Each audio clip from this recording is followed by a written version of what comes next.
expanding the two-party system is popular. Skip, let's put this up. Keep me and the mayor up, because we about to go in on this. Over half of Americans believe that both the Democrats and Republicans do such a poor job that a third major party is needed. Mayor, I got to throw some papers. I'm concerned with these so-called progressive groups that are in on this op-ed, this opinion piece. What are you gonna do when they name a progressive as their party head? What are they gonna do? Their idea that when they asking these questions, one party supports democracy, the other attacks it. I'm trying to figure out which party you're talking about, because I got some questions. As a black man in America, I got plenty of questions. Tell me how Biden's administration gave more money for police administrations and police departments for COVID money than they did black men, when we were dying more than anybody from COVID.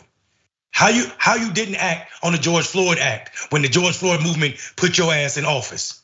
When you told us you swear on your family name, you were gonna make black issues a priority if you win. If we sent you 2 senators from Georgia and gave you the White House, we did that. Black voters did that. Black men voted, 144,000 black men that didn't vote for Barack voted for Biden only to get the same soup. Only to get the same suit. So go ahead with that idea that we don't need third party candidates. We absolutely do, and we maybe wouldn't need it if the Democratic primary system wasn't so stacked against progressives and people that don't think like the status quo. So until they get ready and get all of this BS bias out of their primary system, let's get a third party candidate in here.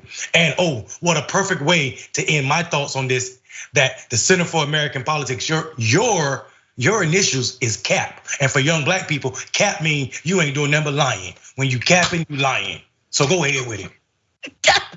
When you're capping, baby, you're lying. Woo!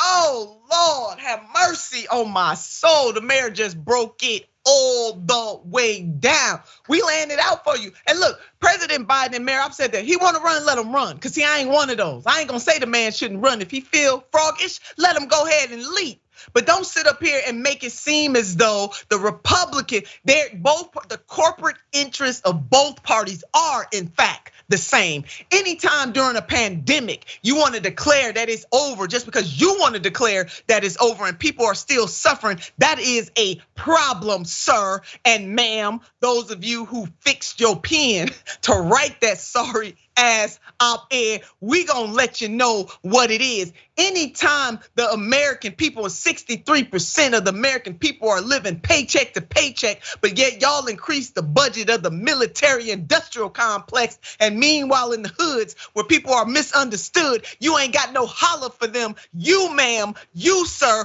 are felon. When eggs cost more than chicken wings, you ma'am, you sir are felon. When you got elected leaders in the state of Tennessee talking about bringing lynching as corporal punishment from trees, you sir, you ma'am are failing. How many other ways when babies are gunned down in schools, you sir, you ma'am are failing.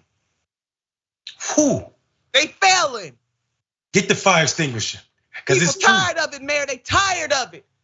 When the residents of East Palestine, a majority white community, the president of the United States still ain't touched down in that community. You, sir, you, ma'am, are failing when it takes your transportation secretary 10 days to even comment on it.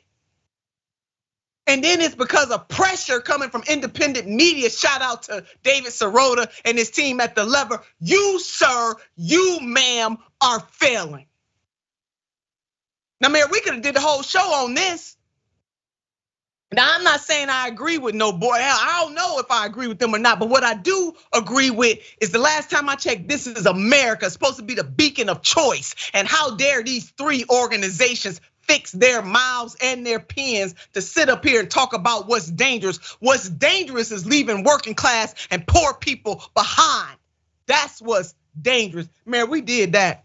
We did that on this segment. I'm just gonna say it and shout it from the rooftops. Hell, we're gonna pat our own selves on the back.